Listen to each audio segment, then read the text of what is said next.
لا حول ولا قوة إلا بالله العلي العظيم. أعوذ بالله من الشيطان اللعين الرجيم. بسم الله الرحمن الرحيم. الحمد لله والصلاة والسلام على رسول الله وعلى آل الله لا سيما بقية الله ولعنة الله على أعدائهم أعداء الله من يومنا هذا إلى لقاء الله. أما بعد فقد قال الإمام الحسين عليه السلام: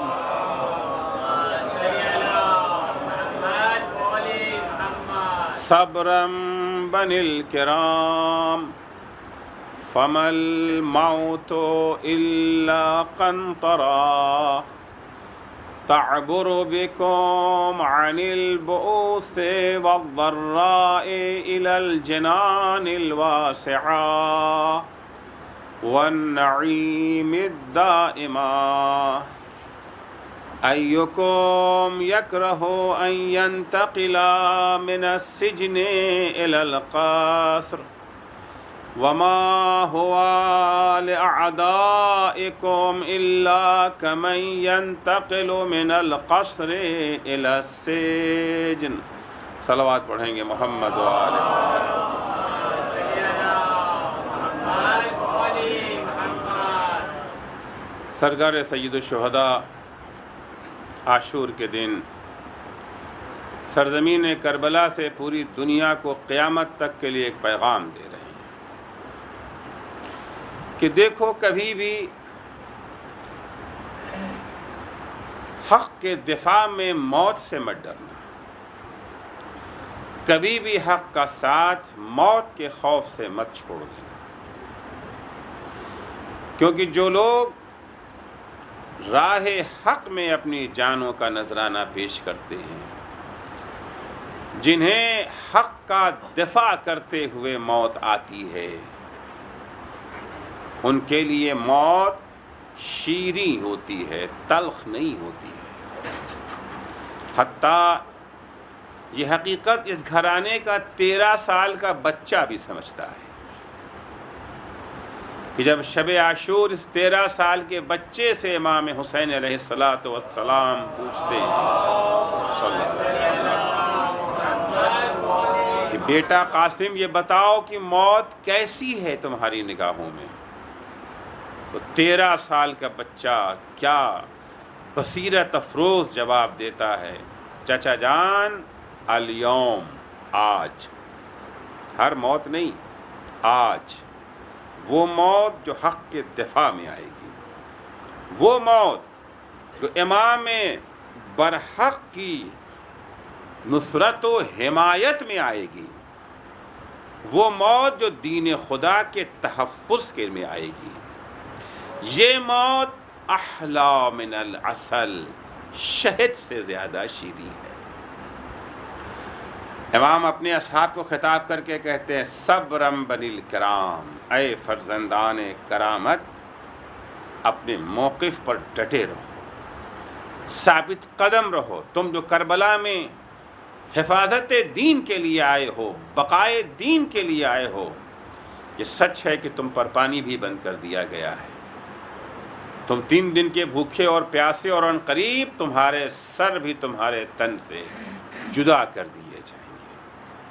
ایک بڑی فوج تمہیں مارنے کے لیے آئی ہوئی ہے، لیکن گھبرانے کی ضرورت نہیں ہے. ڈٹے رہو اپنے موقف پر، اپنے موقف سے پیچھے ہٹنے کی ضرورت نہیں ہے، اس لیے کہ ان تمام مظالم کا انجام کیا ہے؟ موت ہی تو ہے آخرش۔ فَمَا الْمَوْتُ إِلَّا الْقَنْطَرَةُ، موت کوئی ڈرنے کی چیز نہیں ہے ان لوگوں کے لیے جو راہ خدا میں جہاد کر رہے ہیں، جو دین خدا کے تحفظ کے لیے سر سے کفن باندھ کے نکلے ہیں، ان کے لیے موت ایک پل ہے۔ کون سا پل؟ وہ پل جو انہیں دنیا کی مشکلوں اور مصائب سے نجات دلا کر کے ایک وسیع و عریض جنت میں پہنچا دے گی، ان نعمتوں سے انہیں مالا مال کر دے گی جو نعمتیں ہمیشہ باقی رہنے والی ہیں، جنہیں کوئی خطرہ نہیں ہے، جن کی فنا کا اندیشہ بھی نہیں کیا جا سکتا ہے۔ تم میں سے کون ہے جسے قید خانے سے نکل کے محل میں جانا اچھا نہ لگتا ہو؟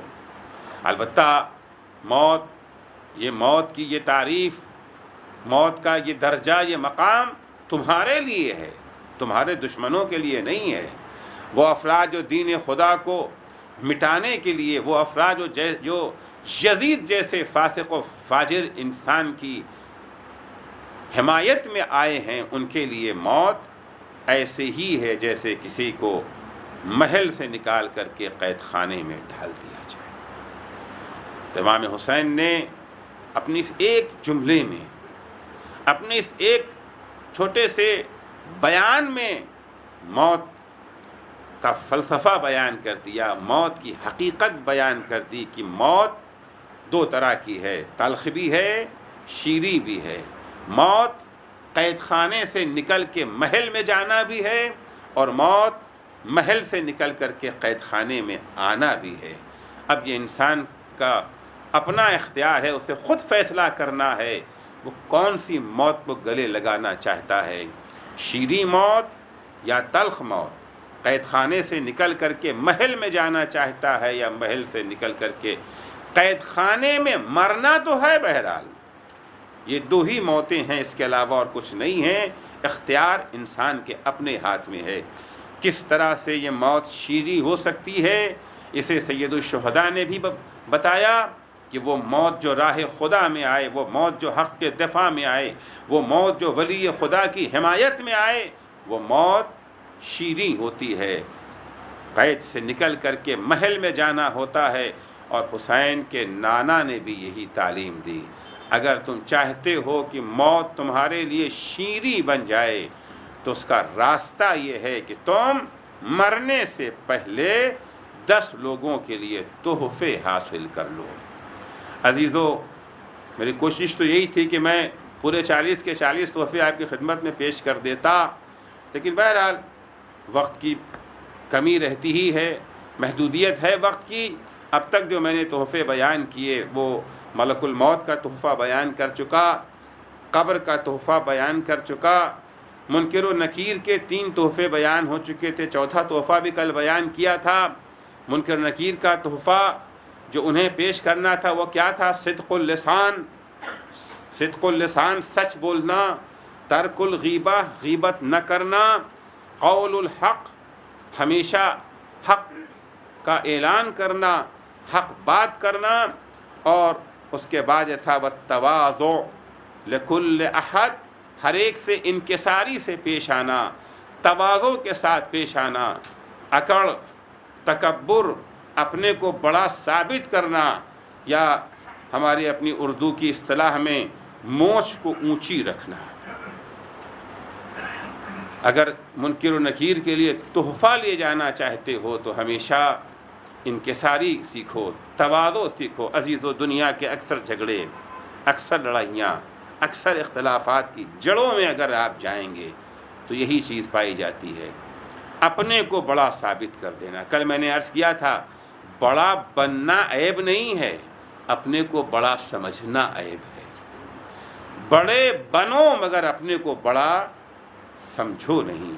آج معاملہ الٹا ہے، بونے اپنے کو یہ جو ہے طویل قامت سمجھ رہے ہیں، چھوٹے اپنے کو یہ جو ہے بڑا سمجھنے کی کوشش میں لگے ہوئے ہیں۔ دنیا کا سارا جھگڑا، سارا اختلاف اسی لیے ہے، اور اسلام نے سختی سے اس کی مخالفت کی ہے، اور مختلف طریقوں سے اس غرور کو توڑنے کی اسلام نے کوشش کی ہے۔ روزانہ 17 رکعت نماز واجب ہے، روزانہ